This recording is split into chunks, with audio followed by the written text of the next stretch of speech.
Hallelujah, सबको जय मसीह की। मेरा नाम मुस्कान कपूर है। मैं इंडिया से हरियाणा यमुनानगर से हूँ और पिछले 4 सालों से मैं कनाडा में रह रही हूँ। मैं आज उन पॉडकास्ट के बारे में बोलना चाहूंगी जो क्रिश्चियनिटी का बहुत विरोध कर रहे हैं और बोलते हैं कि वहाँ पे पाखंड होते हैं। मैं अपनी रियल लाइफ से अपनी मदर की टेस्टिमनी सबको बताना चाहती हूँ। मेरी मदर 16 साल से इविल स्पिरिट अटैक्स के नीचे थे। आफ्टर मैरिज उनको रात को सोते टाइम इविल स्पिरिट अटैक होते थे और जब वो सुबह उठते थे तो उनकी पूरी बॉडी पर नील होते थे और ब्रूजेस होते थे। मेरे फादर उनको डॉक्टर के पास लेकर जाते रहे काफी टाइम तक, लेकिन बाद में हमें लोगों ने बोला कि आप इनको अन्य जगहों पर लेकर जाएं। हम पूरे 16 साल तक अपनी मदर को अन्य जगहों पर लेकर जाते रहे। ऐसे ही एक दिन हमें किसी ने बोला कि आप चर्च भी ले जाएं, शायद वहां पर जाके वो ठीक हो जाए, है ना, उन्हें शिफा मिले शायद वहां से। तो हमें लगा कि ये तो धर्म परिवर्तन करते हैं जो आज लोग बोलते हैं। पर मेरे फादर ने बोला कि जब इतनी जगह जाकर देख लिया तो एक बार चर्च ही सही।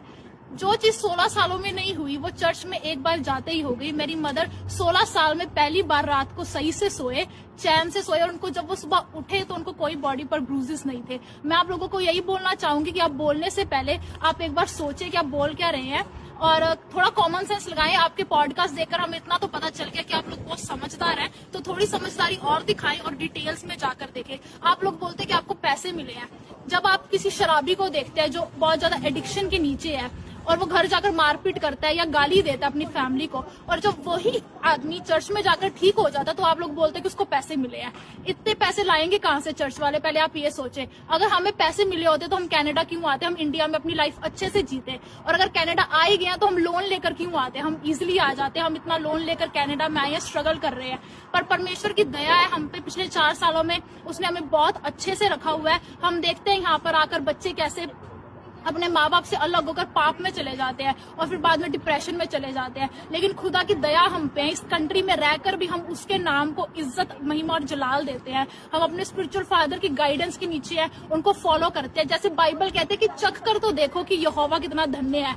आप लोग उनको चखना भी नहीं चाहते, आप देखना भी नहीं चाहते कि वो कितना धन्य है। तो आप लोग प्लीज हम आपके लिए यही दुआ करते हैं कि लोग आपके मनों को बदले, जैसे खुदा ने हमारे मन को बदल के रख दिया है। उन्होंने धर्म को नहीं बदला, क्योंकि बाइबल में कहीं पर भी ईसाई नाम का शब्द यूज ही नहीं किया हुआ है। उन्होंने धर्म को नहीं, वो धार्मिकता को बनाने आए थे। अपना इकलौता पुत्र उस क्रूस पर दे दिया कि हमारी शर्मिंदगी, हमारे पाप उठाए जा सके। हम आप लोगों के लिए दुआ करते हैं और हम यही कहते हैं कि असी तो यस्सू दे बंदे हैं, असी नफरत दे बदले भी तुहानू प्यार ही करांगे। तुसीं साडा जिन्ना मर्जी विरोध कर लो, असी अड़े ते खड़े होए आ। जय मसीह की।